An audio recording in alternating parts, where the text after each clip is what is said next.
Salam alaikum, ihr Lieben. Willkommen auf meinem Kanal zu diesem neuen Gesundheitsvideo von mir. Fast jeder Mensch hat Parasiten im Körper. Zu den Darmparasiten zählen so unangenehme Zeitgenossen wie Amöben, Giardien, Bandwürmer, Fadenwürmer, Peitschenwürmer, Spulwürmer, Madenwürmer, Hakenwürmer und einige mehr. Im Eistadium gelangen sie über die verschiedensten Wege in den Körper, sei dies über kontaminierte Lebensmittel und Trinkwasser, über infizierte Insekten wie zum Beispiel Flöhe, Zecken, Stechmücken, oder dass sie von anderen Menschen oder Haustieren übertragen werden, oder dass sie über die Haut direkt ins Blut gelangen, sodass sie sich über diesen Weg im ganzen Körper verteilen können, wie zum Beispiel hier im Auge oder auch im Gehirn oder in der Lunge oder in anderen Körperteilen. Parasiten sind Lebewesen, die sich von ihrem Wirt ernähren. Daher ist es nicht verwunderlich, dass ein Parasitenbefall immer mit einem Mangel an Nähr- und Vitalstoffen einhergeht.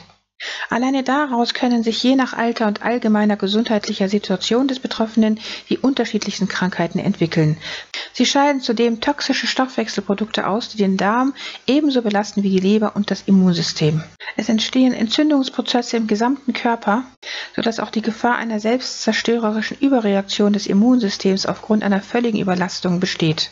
So können dann Autoimmunerkrankungen entstehen, bei denen das Immunsystem auch gesundes Gewebe angreift und zerstört, wie zum Beispiel Morbus Crohn, Arthritis, Psoriasis, Multiple Sklerose und viele weitere. Folglich können die unterschiedlichsten Krankheitssymptome auftauchen.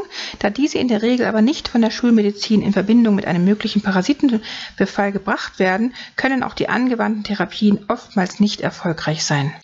Bei Symptomen also, die sich durch welche Maßnahmen auch immer einfach nicht eindämmen lassen, sollte grundsätzlich auch an Parasiten gedacht werden. Der Parasitenbefall stellt demnach ein weit verbreitetes, nicht zu unterschätzendes Problem dar. Und deshalb wäre jeder Mensch gut beraten, wenn er grundsätzlich naturheilkundliche, ganzheitliche Vorgehensweisen anwendet, die das Überleben und Vermehren von Parasiten im Organismus deutlich erschwert. Zwar kann ein starkes Immunsystem normalerweise das Einnisten der Parasiten verhindern, indem es spezifische Antikörper bildet, allerdings entwickeln einige Parasiten ganz perfide Überlebensstrategien, die es dem Immunsystem unmöglich machen, gegen sie vorzugehen. Zudem profitieren sämtliche Parasiten von einem ungesunden Darmmilieu. Je schlechter die Darmsituation eines Menschen ist, umso besser können sich die Schmarotzer in den zahlreichen verschmutzten Nischen der Darmwand oder gar in bereits bestehenden Divertikeln einnisten und sich dort unbehelligt vermehren. Eine Darmreinigung daher wäre optimal, um die Situation im Verdauungssystem zu verbessern, denn dadurch wird der Darm von alten Schleimschichten und Kotablagerungen, die bekanntlich zu den beliebtesten Verstecken der Parasiten gehören, befreit, denn wenn sich diese Unterschlupfmöglichkeiten auflösen, werden auch die Parasiten schnell ihren Platz räumen. Zu einer guten Darmreinigung gehören immer Flohsamenschalen in Verbindung mit Bentonit oder Zeolit. Flohsamenschalenpulver sorgt nicht nur für eine schnelle, sondern auch für eine gründliche Ausscheidung von verhärtetem Kot, abgelagerten Schleimschichten und Stoffwechselprodukten, also Schlacken. Flohsamenschalenpulver quillt im Verdauungssystem zu einem Vielfachen seines ursprünglichen Volumens auf und arbeitet sich daraufhin, ähnlich wie eine Kehrmaschine, intensiv, aber dennoch sehr sanft durch den Darm. Bentonit und auch Zeolit sind Mineralerden mit einer außergewöhnlich starken Bindefähigkeit für Schadstoffe und andere Stoffwechselendprodukte.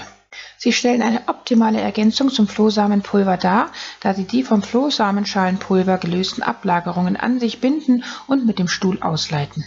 Um sich das Ganze einfacher zu machen und nicht beide Produkte einzeln nehmen zu müssen, bietet es sich an, dieses Produkt schon als Kombiprodukt zu kaufen und es sich dann mit der eigenen Kapselfüllmaschine in Kapseln zu füllen. Mein Video dazu werde ich euch hier oben nochmal verlinken. Ferner sollte man sich bei einer Darmreinigung auch um die Leber kümmern, denn die Leber ist unser Hauptentgiftungsorgan und muss in dieser harten Zeit der Reinigung unterstützt werden. Die Leber liebt Bitterstoffe. Man sollte daher während der Darmsanierung viele Bitterstoffe zu sich nehmen. Eines davon wäre zum Beispiel dieses Grapefruit-Kernextrakt, wovon man einige Tropfen in ein Glas Wasser geben könnte und solche Gläser mehrere Male am Tag trinken könnte. Auch Wildkräutersäfte sind optimal in dieser Zeit zu trinken, weil sie sehr viele Bitterstoffe enthalten und abgesehen davon unglaublich gesund sind. Mein Video dazu werde ich euch nochmal verlinken. Ferner könnte man Olivenblattextrakt einnehmen, den habe ich hier jetzt mit meiner eigenen Kapselmaschine verkapselt. Abgesehen von seinen Bitterstoffen wirkt dieses Mittel auch gleichzeitig gegen Parasiten und gegen sehr viele Krankheiten, weil es einen extrem hohen Gehalt an Oleuropein beinhaltet, welches ein sehr starkes Antioxidant ist, das in der Wurzel, der Rinde, der Frucht und im Blatt des Olivenbaums vorkommt. So schützt es unter anderem vor freien Radikalen, verlangsamt den Alterungsprozess und wirkt antibakteriell, antiviral, antimykotisch, also gegen Pilze, antiparasitär, entzündungshemmend und immunstärkend. Weshalb dieser hochwirksame Olivenblattextrakt gegen sehr viele Krankheiten hilft, wie Bluthochdruck, Gicht, Arthritis, Herz- und Kreislauferkrankungen, Erkältungen und Grippe, Blasenentzündungen, Scheidenpilz, Verdauungsprobleme, sogar vor DNA-Schäden durch Röntgenstrahlen, wenn er vor dem Röntgen eingenommen wird. Und weil er abgesehen von seinen Bitterstoffen auch sehr stark gegen Candida-Pilze und Parasiten wirkt, sollte er nie in einer Darmsanierung fehlen. Ein weiteres sehr effektives Bitterstoffmittel ist eben der Schwedenbitter, der nicht nur gegen Parasiten wirkt und als Allheilmittel fungiert, sondern eben auch die Leber stärkt. Auch der gute alte Einlauf sollte während einer Darmsanierung nicht fehlen, vor allem wenn Ablagerungen und Stoffwechselgifte mit Hilfe des Flohsamenschalenpulvers bereits gelöst und in Mineralerde verpackt im Darm liegen, sorgen Einläufe für einen deutlich schnelleren Abtransport der Schlacken. Wer einmal einen Einlauf probiert hat, wird schnell erleben, wie der Kopf leichter wird, das Unwohlsein sich zu verflüchtigen beginnt und die Haut reiner wird. Während einer Darmreinigung wäre es auch optimal, das intermittierende Fasten zu praktizieren, denn durch das Fasten wird nicht nur der Darm gereinigt, sondern der gesamte Körper. Mein Video dazu seht ihr hier oben. Schaden kann es auch nicht, während einer mindestens 4-wöchigen Darmreinigungskur diesen Detox-Smoothie zu sich zu nehmen, der zugleich auch überaus köstlich schmeckt. Mein Video dazu verlinke ich euch hier oben nochmal inshallah. Während einer Darmreinigungskur und idealerweise das ganze Leben lang wäre es optimal, wenn man täglich fermentiertes Gemüse zu sich nehmen würde, weil dieses die Darmflora wieder aufbaut, schädliche Bakterien und Parasiten zerstört, indem es ihnen die Lebensgrundlage entzieht, weil es die Nahrung der Parasiten, also den Zucker und die Kohlenhydrate, aufspaltet, zerlegt und vorverdaut, sodass im Darm ein zuckerarmes Milieu herrscht, was eben den schädlichen Bakterien den Gar ausmacht. Ideal wäre es daher, fermentiertes Gemüse täglich in den Speiseplan zu integrieren. Ebenso ideal wäre es, die oben erwähnten darmreinigenden Mittel ständig zu sich zu nehmen, insbesondere dann, wenn man eben kein Rohköstler ist und immer wieder gekochte Nahrung zu sich nimmt, zumindest dann, wenn diese aus sehr vielen säurebildenden Zutaten besteht, damit der Darm auf konstanter Ebene gereinigt wird und Parasiten das Leben schwer gemacht wird. Nach und während einer Darmreinigung ist es wichtig, dass man sich so basenüberschüssig wie möglich ernährt, denn nirgends fühlen sich pathogene Bakterien, Viren, Pilze und andere schädliche Mikroorganismen so wohl wie in einem sauren oder fehlerhaften Milieu. Die basische Ernährung schafft ein Milieu, in dem schädliche Bakterien und Pilze zugrunde gehen und in dem sich nur solche Mikroorganismen wohlfühlen, die für unsere Gesundheit vorteilhaft sind. Hier kommt dann die Sangomeres-Koralle zum Einsatz, die uns mit basischen Mineralstoffen und Spurenelementen in bester Bioverfügbarkeit versorgt und mit der wir unsere körpereigenen Mineralstoffdepots wieder auffüllen können. Die Sangomeres-Koralle ist ein Mineralstoffwunder in Perfektion. 3-mal täglich, wie auf diese Weise im Video gesehen, eingenommen, versorgt sie den Organismus mit allen wichtigen Mineralien, die durch die Entgiftung verloren gegangen sind, wie vor allem Calcium, Magnesium, Silizium, um nur einige von den 70 verschiedenen Mineralstoffen zu nennen.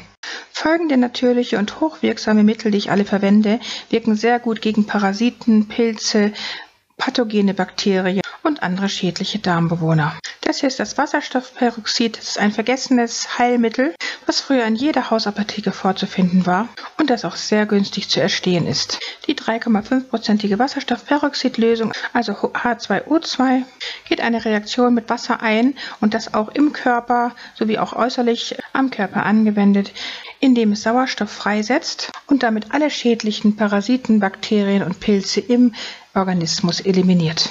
Einige Tropfen davon in ein Glas Wasser und dieses Wasser getrunken, mehrmals am Tag eliminiert alle Parasiten im Darm. Das Wasser sollte natürlich möglichst rein sein, also wenn möglich natürlich destilliertes Wasser. Und das beste Produkt, was das Wasserstoffperoxid betrifft, soll dieses sein hier, weil es ohne Stabilisatoren auskommt und eben auf Urwasser hoch energetisiert wurde.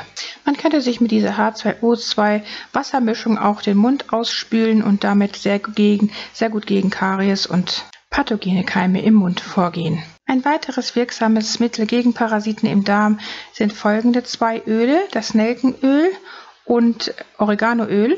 Das sind 2 sehr starke Antibiotika, die super gut gegen Parasiten helfen. Und zwar sind sie extrem scharf, sodass man sie nicht pur einnehmen kann. Deshalb gebe ich immer einige Tropfen von diesen Ölen in eine leere Kapsel verschließe die Kapsel wieder und nimm dann diese Kapsel eben mit Wasser ganz normal ein. Oreganoöl ist, wie gesagt, ein sehr starkes natürliches Antibiotika, was gegen Darmparasiten hilft, gegen resistente Bakterien, gegen Pilze, sogar gegen Krebs soll es helfen. Auch ist Oregano äußerst reich an Antioxidantien und es verdünnt das Blut sehr stark. Ähnliche Eigenschaften weist eben auch das Nelkenöl auf. Beides also sehr wirksame Mittel gegen Darmparasiten. Ein weiteres sehr wirksames natürliches Mittel gegen Darmparasiten sind die Papayakerne. Hier in Namibia zählen Papayas zu dem regionalen Obst, sodass man sehr günstig und überall an diese Früchte herankommen kann und damit die Kerne auch wunderbar selber einfach trocknen kann. Dieses Video allerdings hatte ich noch in Deutschland gedreht. Damals hatte ich die Papayakerne extra noch über Amazon bestellt, aber hier habe ich jetzt so ein riesiges Glas schon gesammelt von eigenen Papayakernen. Die Papayakerne gebe ich jeden Tag in meinen Salat. Man könnte sie auch in eine Pfeffermühle geben und über das Essen vermahlen, denn sie schmecken genau wie Pfeffer. Man kann sie also sehr problemlos anwenden. Im Salat schmecke ich sie überhaupt gar nicht. Und da sie sehr stark gegen Parasiten wirken, auch gegen bakterielle Infektionen, ebenso stärken sie das Immunsystem und aktivieren Killerzellen. Sie regenerieren auch die Leber und stärken sie und reinigen sie. Aus diesem Grund allein sollte man Papayakerne einfach täglich zu sich nehmen, indem man sie als Pfefferersatz verwendet oder einfach in den Salat gibt. 5 bis 6 Kerne am Tag reichen sogar schon aus, um Darmparasiten abzutöten. Ein weiteres sehr wirksames natürliches Mittel gegen Darmparasiten ist natürlich das natürliche Antibiotikum. Das Video dazu verlinke ich euch nochmal hier oben, welches man täglich in verdünnter Form mit Wasser einnehmen sollte. Ferner helfen auch roher Knoblauch, Ingwer, Kurkuma und rote Zwiebel sehr gut gegen Parasitenpilze und pathogene Darmbakterien. Und deshalb sollte man diese Zutaten zusammen mit den obligatorischen grünen Säften, die man täglich zu sich nehmen sollte, mit versaften. Ideal wäre natürlich, sich diese hochgesunden Wildkräutersäfte jeden Tag zu entsaften und dazu eben dann auch Ingwer, Knoblauch, Zwiebel und Kurkuma hinzugeben und mit entsaften. Aber wer diese Möglichkeit nicht hat, sollte sich wenigstens gesundes Kulturgemüse, also bio-gesundes Kulturgemüse jeden Tag entsaften und dazu dann eben diese Zutaten geben. Denn diese gesunden, chlorophyllhaltigen grünen Säfte wirken basisch auf den Körper, abgesehen davon, dass sie natürlich unglaublich viele Nährstoffe dem Körper zufügen. Und in einem basischen Milieu können Darmparasiten nicht überleben. Geschweige denn, wenn sie mit hochwirksamen natürlichen Antibiotika wie Knoblauch, roter Zwiebel, Ingwer und Kurkuma geflutet werden. Um nochmal kurz zusammenzufassen, verwende ich folgende natürliche Mittel gegen Parasiten: Oreganoöl, Nelkenöl, Grapefruitkernextrakt, Sangomeres-Koralle, Chlorella-Algen, die hatte ich jetzt noch nicht vorgestellt, aber die findet ihr in meinem Entgiftungsvideo, das werde ich euch nochmal verlinken, inshallah. Dann folgendes: Wasserstoffperoxid, Olivenblattextrakt und Avocadokernpulver, was ich euch auch nicht extra jetzt vorgestellt hatte. Aber das Video dazu kann ich euch unten nochmal verlinken. Das Avocadokernpulver beinhaltet unter anderem eben auch die Bitterstoffe. Dann kommen wir hier jetzt noch zu dem anorganischen Schwefel nach Dr. Probst, der eben empfiehlt, dass man diesen anorganischen Schwefel täglich 3-mal und anfangs nur eine Messerspitze voll davon mit Wasser einfach herunterschluckt. Das Pulver schmeckt ganz neutral, es schmeckt nach nichts. Der anorganische Schwefel soll laut Dr. Probst den Körper mit Elektronen fluten und damit die positiv geladenen Darmparasiten abtöten und den Körper entgiften und reinigen. Der Dr. Probst hat anscheinend 40 Jahre Erfahrung auf diesem Gebiet und hat sehr vielen Menschen geholfen. Allerdings gibt es auch sehr viele Stimmen, die sich dagegen aussprechen und die der Meinung sind, dass anorganischer Schwefel dem Körper schaden würde und sich in vielen Organen wie dem Gehirn zum Beispiel festsetzen würde. Ein Biochemiker war der Meinung sogar, dass anorganischer Schwefel gar nicht Elektronendonator ist, sondern Elektronenakzeptator ist, während Dr. Probst eben sagt, dass der anorganische Schwefel vom Körper gar nicht verdaut werden kann und deshalb unten wieder rauskommt. Er hat eben nur die Funktion, die Darmparasiten zu zerstören und den Körper zu entgiften. Und er bezieht sein Wissen eben aus ganz alten Folianten, denn früher war das ein ganz übliches Hausmittel, womit man viele Krankheiten geheilt hat. Wallahu alim. Ich selber habe diese anorganische Schwefelkur 2 Monate lang durchgeführt und was ich dabei feststellen konnte, ist, dass ich einen sehr guten Stuhlgang bekommen habe und die typischen Zeichen von Pilz- und Parasitenbefall verschwunden sind, wie zum Beispiel das Jucken an verschiedenen Stellen am Körper, zwischen den Zehen und so weiter, dort wo sich immer gerne Pilze ansiedeln. Denn Hautkrankheiten aller Art deuten immer auf einen Candida-Befall im Darm hin. aber auch auf Parasiten. In der Zeit meiner Schwefelkur also war ich jedenfalls davon befreit. Ich hatte kein Jucken an irgendwelchen Stellen des Körpers und mein Stuhlgang war ein sehr guter und regelmäßiger. Allerdings sind die Gase, die man während der Schwefelkur ablässt, sehr übelriechend. Das muss man dabei wissen. Das ist eben der einzige Nachteil oder die einzige Nebenwirkung davon. Während der Schwefelkur sollte man Mittel einnehmen, die Gifte an sich binden und helfen, diese aus dem Körper auszuleiten, wie zum Beispiel Zeolit und Bentonit in Verbindung mit Flohsamenschalenpulver, wie ich das oben im Video ja schon angeführt hatte. Die kann man dann gleichzeitig mit dem Schwefel einnehmen.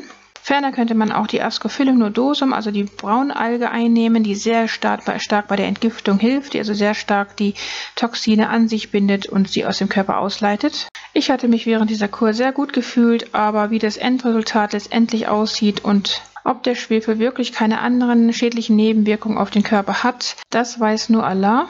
Denn leider gibt es noch keine Studien zu anorganischem Schwefel. Deshalb kann ich da nur, wie gesagt, meine eigenen Erfahrungen diesbezüglich mitteilen, aber wie die Wahrheit dazu aussieht, das weiß nur Allah. Hier zeige ich nochmal den Schwefel zusammen in Verbindung jetzt mit dem Ascophyllum nodosum, die 2 grünen Kapseln, die daneben liegen. Das ist eben diese Braunalge, die sehr, sehr stark, die noch besser als Chlorella bei der Entgiftung hilft. Die Informationen also zu anorganischem Schwefel sind wie gesagt eben mit Vorbehalt, weil es dazu leider noch keine Studien gibt. Was außerdem noch sehr gut gegen Parasiten helfen soll, ist eben dieses Balsam-Terpentinöl, welches ich allerdings selber noch nicht angewandt hatte, denn hier in Namibia ist es nicht zu bekommen. Das soll allerdings ein überaus effektives Mittel gegen Parasiten sein, wenn man es in Kombination mit Xylit anstelle von Zucker einnimmt, im Sinne eines trojanischen Pferdes, in dem sich die Parasiten auf den Xylit, also den Zuckerersatz, stürzen und dann durch das Kiefernöl vernichtet werden. Denn Parasiten lieben Zucker und Kohlenhydrate, das ist ihre Hauptnahrung. Und deshalb ist klar, dass wir mindestens während einer Darmreinigung so wenig wie möglich Kohlenhydrate und zuckerhaltige Lebensmittel zu uns nehmen sollten, um den Parasiten die Lebensgrundlage zu entziehen.